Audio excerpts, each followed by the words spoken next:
तव्हां शहर में वञी हर शकी माण्हू जे मथां नज़र रखो। मां ऐं वसायो उनखे ॻोल्हण वञूं था। ॾिसो त पुलिस कोशिश करे थी या असां ॻोल्हा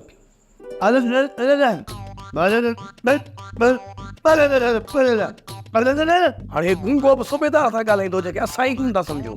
इहा तुंहिंजी केरु सम्झंदो? नरद बत मथे में, हिन मथे में बत नरद। गूंगा मूं लाइ त वॾो शींहुं आई साईं, इनखे निड़ी में हथ विझ न त पोइ तुंहिंजी ख़बर पए। ही मुंहिंजे जो पुटु आहे, हिन सां थोरो ई कुझु हूंदो। हाणे तव्हां वञो, असां शहर लाइ निकिरूं था। मज़ाक छॾियो, हर जाइ ते वञी नादागी ॿोलियो। अब्बा, असां त हिते सुखनि लाइ आया हुआसीं। असांखे कहिड़ी ख़बर त हिते अची वेल में पइजी वेंदासीं।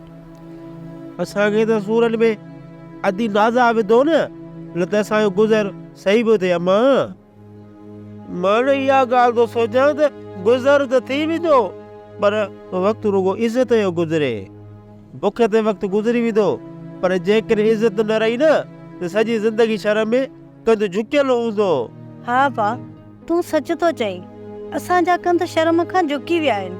हाणे त ॻोठ हलण जहिड़ा बि न आहियूं रहिया। अमा अलाह कंदो त अधी मिली वेंदी, पोइ कंदु खणी ॻोठ हलिया हलंदासीं। वाह, हाणे कहिड़ो कंद खणी हलंदासीं छोकिरी जे वापसि अचण ते? हज़ारे सवाल हूंदा, कहिड़े सवाल खे मुंहुं ॾींदासीं ॻोठ में? अमा उन्हनि सवालनि खे न मुंहुं ॾेई वेंदासीं। बसि रुगो हाणे दुआ कर त अधी मिले। बाक़ी आचर में वॾी आहिनि। तुंहिंजी मंगणी आहे, तो अञा का बि तयारी न आहे कई? यार जेतिरा पैसा हुया न ओतिरी तयारी करे छॾी आयुमि। शादी खां पोइ मां सफ़ा अॾिजी वेंदुसि ऐं पैसनि सां रांदि कंदुसि रांदि।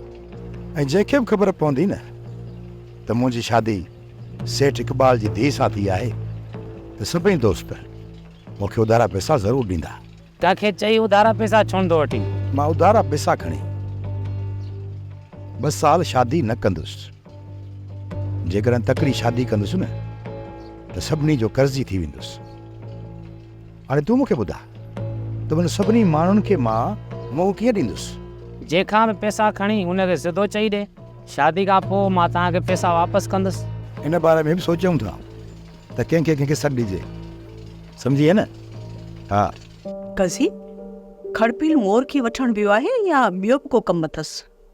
न काकी, मोर त कम सां आहे, उनखे वठी कोन ईंदो, उन सां सिर्फ़ु मिली ईंदो। हीअ मां पंध जेकर वेचो हुजे हा न त असां बि ख़ैरी सां मिली अचूं हा ऐं नुख सूर सॾे अचूं सां। काकी, इहा मयार लाहिण जे लाइ त खड़पील वियो आहे। त हो त बि तकिड़ो आहे, इन तकड़ जे करे अलाए केतिरा धक खाधा अथसि, पोइ बि अञा मोड़े त कोन थो। न ई वरी माठ करे हिकु जॻह ते वेहे थो। खेर सां छोकिरी मिली वञे न ई वापसि मोटी अचनि। ॿीहर ज़िंदगी भर जे लाइ तोबा कई अथनि शहर वञण लाइ। एॾी धक खाइण खां पोइ बि छा शहर वेंदा?